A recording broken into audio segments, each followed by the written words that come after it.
Welcome to my class.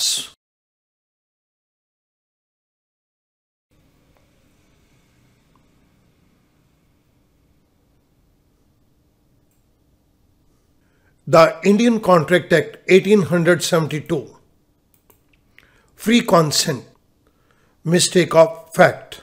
इस particular video lecture के अंदर मैं फ्री कॉन्सेंट के अंदर दिए गए मिस्टेक ऑफ फैक्ट को कवर करूंगा। This is lecture number 63। सबसे पहले यहां पर मिस्टेक के एक सिंपल मीनिंग को डिफाइन कर देते हैं। Mistake is an erroneous belief about something. किसी भी चीज के बारे में गलत धारणा मिस्टेक कहलाएगी। स्टूडेंट, यहां पर मैं आपको टाइप्स ऑफ मिस्टेक का एक चार्ट दे रहा हूं। All mistakes can be divided into two parts, mistake of law and mistake of fact. Mistake of law can further be divided into two parts, Indian law and foreign law. Mistake of fact can also be divided into two parts, bilateral mistake and unilateral mistake. Bilateral mistake can further be divided into two parts, bilateral mistake as to subject matter and bilateral mistake as to possibility of performance. Unilateral mistake can also be divided into two parts. One is unilateral mistake as to nature of transaction and the second one is unilateral mistake as to identity of contracting party. इस particular video lecture के अंदर मैं unilateral mistake के point को यहां पर take up कर रहा हूं। आइएगा मूव करते हैं यूनिलेटरल मिस्टेक के ऊपर। मिस्टेक ऑफ फैक्ट के अंदर बी पॉइंट में हमारे पास यूनिलेटरल मिस्टेक है। Unilateral means one-sided, when only one party to the agreement is under a mistake of fact. किसी एक पर्टिकुलर फैक्ट के ऊपर, सच्चाई के ऊपर दोनों पार्टीज को नहीं बल्कि सिर्फ एक ही पार्टी को गलती हो रही है। इसका इफेक्ट क्या होगा? अगर एग्रीमेंट के अंदर एक पार्टी को एक फैक्ट के ऊपर गलती हो रही है बट दूसरी पार्टी को कोई गलती नहीं है, in that case in general agreement is not void. Agreement को हम वॉइड डिक्लेयर नहीं करेंगे। मिस्टेक एज टू फैक्ट में यूनिलेटरल मिस्टेक के अंदर मैं एक केस को टेकअप कर रहा हूं, A Singh versus Union of India. The government sold by auction the right of fishery and a plaintiff offered the highest bid under the impression that right was sold for 3 years, whereas in fact it was for 1 year only. Government ने auction के जरिए एक particular point को बेचा। Mister A जो कि plaintiff है, आरोप करता है, इसने उस ऑक्शन के अंदर सबसे ज्यादा बिड किया, सबसे ज्यादा बोली दी। मिस्टर ए इस इंप्रेशन के अंदर था कि उसे इस पॉन्ड के अंदर फिशिंग कैच करने के लिए 3 साल का अधिकार मिलेगा, जबकि सच्चाई ये थी कि ये पॉन्ड सिर्फ 1 साल के लिए ही गवर्नमेंट ने ऑक्शन किया है। यहां पर गवर्नमेंट की तरफ से गवर्नमेंट को कोई गलती नहीं है, लेकिन मिस्टर ए को समझने में गलती लगी।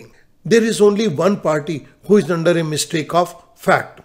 Mister A could not avoid the contract because of the unilateral mistake caused by his own negligence, as he ought to have ascertained the tenure of fishery before bidding at the auction. Mister A इस particular contract को avoid नहीं कर सकता क्योंकि यह गलती सिर्फ उसी की तरफ से है। उसी ने अपनी तरफ से अनदेखी करी। ये उसे जानने की जरूरत थी कि यहां पर फिशिंग करने के लिए कितना समय मिलेगा। ये बात वो ऑक्शन के अंदर बिड करने से पहले जानता, लेकिन यहां पर मिस्टर ए ने गलती करी। So there is a mistake and that mistake is unilateral mistake, one sided mistake, and that is on the part of Mr A. Mr A इस कॉन्ट्रैक्ट को वॉइड डिक्लेयर नहीं कर सकता। B point, unilateral mistake in general agreement is not void. अगर एक party की तरफ से गलती है तो ये एग्रीमेंट को हम वॉइड डिक्लेयर नहीं कर सकते। But to the above rule however there are 2 following exception. लेकिन इस पर्टिकुलर रूल के 2 एक्सेप्शन हैं। इट मीन्स यूनिलैटरल मिस्टेक के केस के अंदर भी एग्रीमेंट को वॉइड डिक्लेयर किया जा सकता है। ये 2 सर्कमस्टांसिस के अंदर होगा। The first one is when unilateral mistake is as to the nature of the transaction. इसके लिए मैं एक केस को टेकअप करूंगा, Foster versus McKinnon. and the second one is mistake as to the identity of the contracted party. इसके लिए भी मैं केस को लूंगा, that is lake versus Simon. So student यहां पर ध्यान देंगे, यूनिलैटरल मिस्टेक के केस के अंदर जहां पर गलती एक पार्टी के द्वारा हुई है, एग्रीमेंट वॉइड नहीं होगा। बट इसके कुछ एक्सेप्शन है। इन केसेस के अंदर गलती एक ही पार्टी से हुई है, लेकिन फिर भी वो एग्रीमेंट को वॉइड डिक्लेयर कर सकता है। मैं इन दोनों केसेस को एक एक करके आपके सामने टेकअप कर रहा हूं। When unilateral mistake is as to the nature of the transaction. In this case, the contract shall be void if a party to the contract, without fault of his own, makes a mistake about the very nature of the contract. इस case के अंदर contract void होगा अगर एक party ने contract की nature को समझने में गलती कर दी, लेकिन इसके अंदर उसकी कोई फॉल्ट नहीं है, then the contract will be declared as void. इसके लिए मैं एक केस को टेकअप कर रहा हूं, that is Foster versus McKinnon. An old illiterate person was induced to sign a bill of exchange by means of false representation that it was a mere guarantee for a loan. एक बूढ़े अनपढ़ व्यक्ति को एक bill of exchange के ऊपर sign करने के लिए बहकाया गया। उसे झूठी रिप्रेजेंटेशन दी गई कि ये डॉक्यूमेंट एक लोन की गारंटी का डॉक्यूमेंट है और उससे ये कहा गया कि तुम इसके ऊपर अपने साइन कर दो। इस बूढ़े अनपढ़ व्यक्ति ने उस पर्टिकुलर डॉक्यूमेंट को गारंटी पेपर मान के उसके ऊपर साइन कर दिए। अब बिल ऑफ एक्सचेंज के ऊपर ड्यू डेट के ऊपर पेमेंट देने का क्वेश्चन अराइज हुआ तो इस ओल्ड इलिटरेट पर्सन ने वो पेमेंट देने से इनकार कर दिया। कोर्ट ने इस केस के अंदर डिसीजन दिया, the old illiterate, the old uneducated person, he was not liable for the bill of exchange because he never intended to sign bill of exchange. इस बूढ़े अनपढ़ व्यक्ति को यह कहा गया कि यह बिल ऑफ एक्सचेंज के ऊपर लिखी गई पेमेंट को देने का जिम्मेदार नहीं है, क्योंकि इसकी नियत उस पर्टिकुलर बिल ऑफ एक्सचेंज को साइन करने की कभी थी ही नहीं। इसने बिल ऑफ एक्सचेंज के ऊपर साइन किए ये समझ के कि यह लोन की गारंटी का डॉक्यूमेंट है। सो यहां पर गलती एक व्यक्ति से हुई है regarding the nature of the transaction, लेकिन ये गलती उसने अपने आप नहीं करी, उसे फॉल्स रिप्रेजेंटेशन दिया गया तो उससे ये गलती हुई। इस पर्टिकुलर केस के अंदर ओल्ड व्यक्ति को कोई भी पेमेंट देने के लिए जिम्मेदार नहीं ठहराया गया।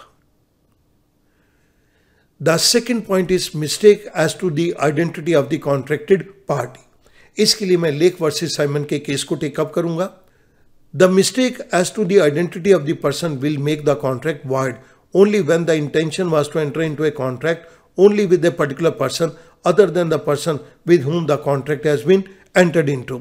Mistake as to the identity of the person के केस के अंदर कॉन्ट्रैक्ट तभी void डिक्लेयर होगा जब एक व्यक्ति की इंटेंशन कॉन्ट्रैक्ट में एक पर्टिकुलर पर्सन के साथ एंटर करने की थी, लेकिन वो किसी और व्यक्ति के साथ कॉन्ट्रैक्ट के अंदर एंटर कर देता है जिसके साथ उसकी इंटेंशन नहीं थी। यहां पर इस पर्टिकुलर कॉन्ट्रैक्ट को वॉइड डिक्लेयर किया जा सकता है। मैं इस पर्टिकुलर पॉइंट को एक्सप्लेन करने के लिए लेक वर्सेस साइमन के केस को टेकअप कर रहा हूं। Miss A, falsely representing herself as wife of well-known industrialist, takes a ring from a jeweler's shop for the approval of her husband on credit. Miss A एक jeweller की shop में जाती है और उसे झूठे तरीके से अपने आप को रिप्रेजेंट करके ये बतलाती है कि मैं एक जाने पहचाने इंडस्ट्रियलिस्ट की वाइफ हूँ। ज्वेलर को वो एक रिंग उधार पे देने के लिए कहती है कि पहले मैं अपने हस्बैंड का अप्रूवल ले लूँ, उसके बाद मैं रिंग को परचेज करूँगी। ज्वेलर ने वो रिंग उधार के ऊपर मिस ए को दे दी, ये मानते हुए कि ये वेल नोन इंडस्ट्रियलिस्ट की वाइफ है, ये अपने हस्बैंड का अप्रूवल ले ले इस पर्टिकुलर रिंग के लिए और उसके बाद ये इसकी पेमेंट कर दे। She pledges that ring with broker who in good faith and without notice of the first transaction gave her an amount of rupees 10,000. Miss ए ने उस पर्टिकुलर रिंग को एक ब्रोकर के पास प्लेज कर दिया और ब्रोकर ने गुड फेथ में और पहली ट्रांजैक्शन को नोट किए बिना उसे 10,000 रुपए का अमाउंट दे दिया। Can the jeweller recover his ring from the broker? क्या ज्वेलर इस ब्रोकर से अपनी रिंग को रिकवर कर सकता है? Answer is yes. In this case there was no contract between the jeweller and Miss A. Jeweller और मिस ए के अंदर कोई कॉन्ट्रैक्ट नहीं था, because jeweller never wanted to enter into contract with this lady. He thought of her as wife of the renowned industrialist. Jeweller इस lady के साथ कभी भी कॉन्ट्रैक्ट नहीं करना चाहता था।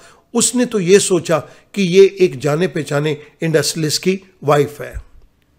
दो this lady got the physical possession, here there was no mental assent as the jeweller intended to deal not with this lady but a quite different person, that is the wife of industrialist. ये बात सच है कि lady के पास ring का physical कब्जा आ गया, possession आ गया, लेकिन ज्वेलर ने अपनी सहमति इस लेडी के लिए कभी भी नहीं दी। ज्वेलर जब डील कर रहा था तो उसके दिमाग के अंदर एक अलग व्यक्ति था, that was the wife of industrialist. So jeweler never intended to deal with this lady. He gave his assent for the wife of industrialist. यहां पर ज्वेलर को तो गलती लगी है, लेकिन उस लेडी को कोई गलती नहीं थी। वो लेडी तो ज्वेलर के साथ ही डील कर रही थी, लेकिन ज्वेलर ये समझ के डील कर रहा था कि ये इंडस्ट्रियलिस्ट की वाइफ है। When Miss A does not get the title of the ring, जब मिस ए के पास इस रिंग की ऑनरशिप ही नहीं आई, so she cannot pledge that ring to a broker. इसलिए वो इस पर्टिकुलर रिंग को ब्रोकर के पास प्लेज भी नहीं कर सकती। The pledge of ring itself become invalid. ये जो रिंग को प्लेज किया गया ये अपने आप के अंदर ही इनवैलिड था। Therefore the broker must return the ring to the jeweller. इसलिए ब्रोकर इस पर्टिकुलर रिंग को ज्वेलर को वापस करे। अब स्टूडेंट मैं इन पॉइंट्स की समरी को टेकअप कर रहा हूं। हमने सेकंड पॉइंट बी को लिया, यूनिलैटरल मिस्टेक। बायलैटरल मिस्टेक हम प्रीवियस वीडियो के अंदर कवर कर चुके हैं।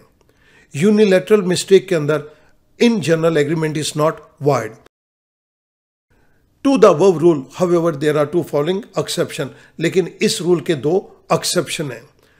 We talk about these exception as when unilateral mistake is as to the nature of the transaction, जिसके अंदर हमने फॉस्टर वर्सेस मैककिनन के केस को टेकअप किया। Second, mistake as to the identity of the contracted party, जिसके अंदर हमने Lake versus Simon के केस को टेकअप किया है। मैं उम्मीद करूंगा अब ये यूनिलैटरल मिस्टेक का पॉइंट आपको बहुत आसान हो जाएगा। Thank you very much.